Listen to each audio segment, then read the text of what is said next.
Hello, this is Roland. Today I want to talk about the law of love. You've heard of it. Christ spoke of it.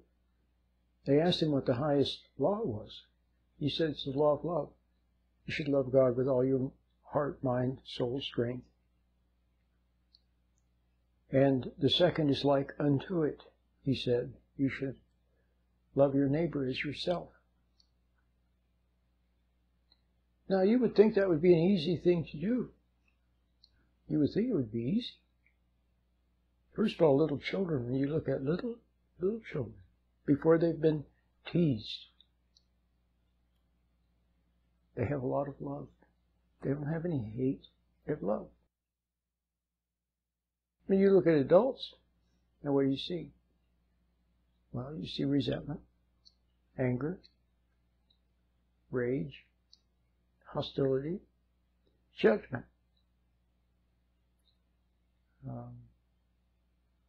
It's really awful when you see the hate and the animosity and it's just awful. So what is this all about? Well, whatever it is, it's not good. And whatever it is, it violates the highest law. Now, some people say, well, I don't know how to do it after what they said or whatever, after what he did to me or after what she said to me. Well, you have to find a way. And I have a couple of clues that could be very helpful for you if you have an ear to hear. If you have an ear to hear. You see, ultimately what hatred is, you see people hating another group, another cause, another political party, another candidate, another something. And hate takes so many different variations. Contempt, ridicule, scoffing, anger, blame. They're just, you could list probably 100 different words, all variations of hate. So that's not good. So, hate is a very bad. Okay, so what is the basis of this hate and ridicule and contempt and anger and prejudice and judgment and all of whatever words you want to use for it? What is the basis of it? You know what it is? The basis of it is a hatred of God. And to some extent, or to a large extent even, our fixation and fascination and with other people. We're fixated to them in love and hate. Love and hate. We just can't, you can't live with them, you can't live without them. Why is it that we're so fixated to other people?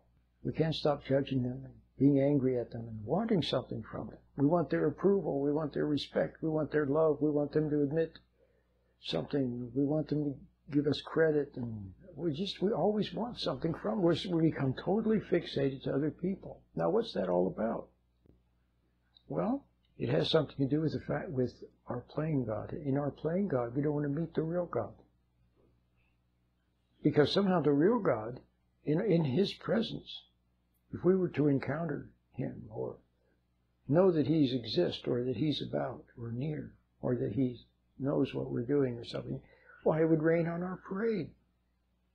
How could we hate other people? How could we want something? How could we want worship from other people? We would have to see ourselves for what we are. It would be a great humbling.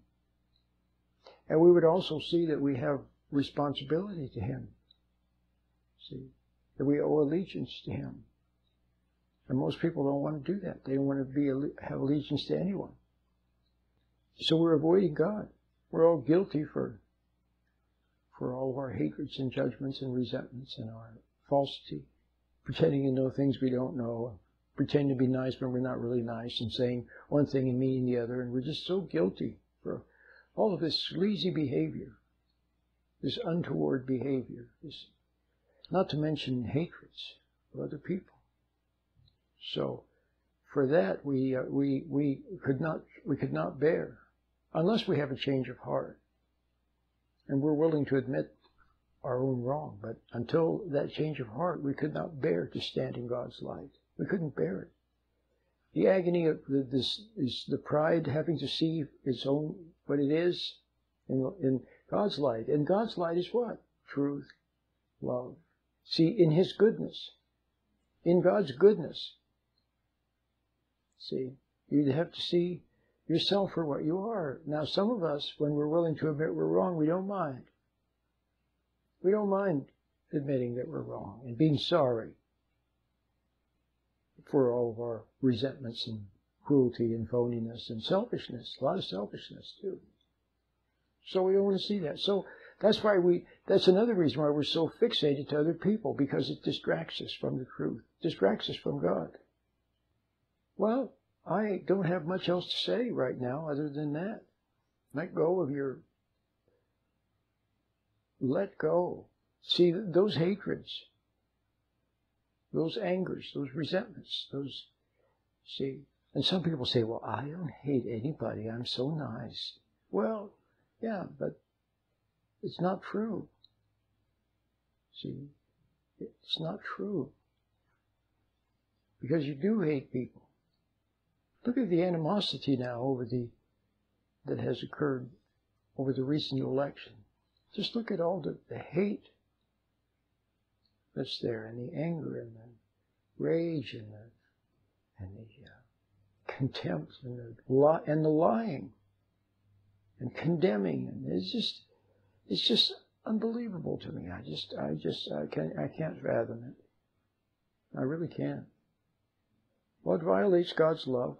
And if He is love, and He is goodness, and you want to continue with your judgments of others and your hatreds of them and so on, then you will not be able to bear standing in His presence. You will not. See? And the older you get, the more hateful you become. See? Because we're growing endlessly. You either grow in love, in kindness, in patience, in forgiveness, in forbearance. See? So now maybe you can see. So let me give you a hint and then tell you what love is. Here's a hint. Let go of resentment. See? Do you resent anything? Do you resent anyone?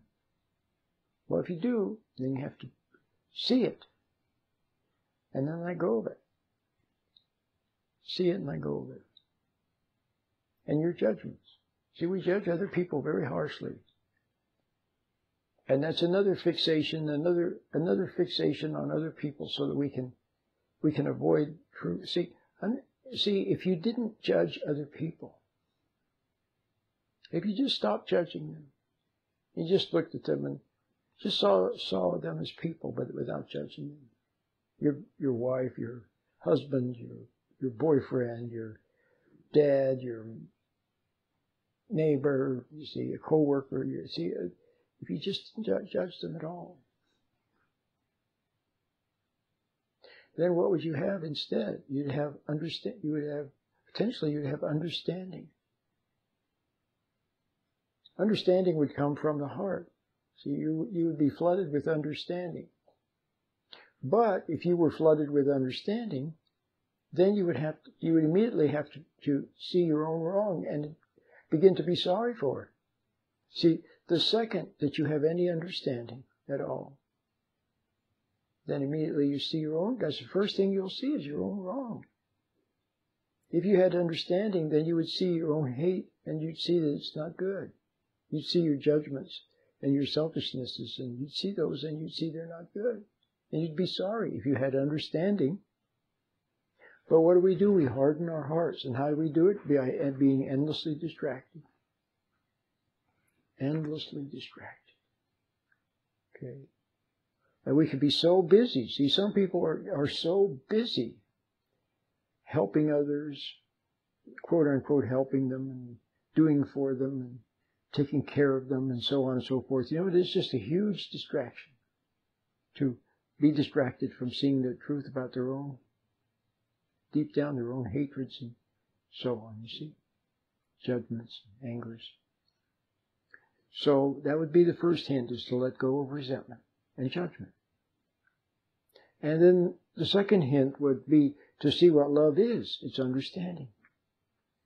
See? And love is there when you're not hateful. Love is there when you're not resentful. Love is there when you're not angry, when you're not condemning, when you're not blaming, when you're not full of contempt and derision, when you're not mocking, when you're not teasing. Then love is there, and you become aware of it. See? Then you become aware of it. Then understanding is mysteriously present. And it's good for you. It's good for your soul. It's good for your whole being. But as long as you wish to avoid the truth, then you will fixate, and you will use your fixations and your judgments and your angers to ever keep yourself away from understanding, because that's the healing force. See, you wonder why there's so much wrong with you. Well, because you have a wrong lifestyle, totally faulty lifestyle. 100%, 180 degrees faulty lifestyle, consisting of what? Of avoiding understanding, avoiding God's light, His warmth, His love, His understanding. See, which is what you need, your soul needs, your body needs. That's why your body cries out in pain for something, because you're denying it. Whenever you resent someone, you're denying God, you're denying truth, you're denying understanding, and thereby you are denying, withholding love from your own body, from your own self. See? So now you see what love is? What love is, it's not an emotional, kissy thing, kissy and hugging and kissing. Love is letting go of resentment. Love is not hating. Love is not judging. Love is not condemning.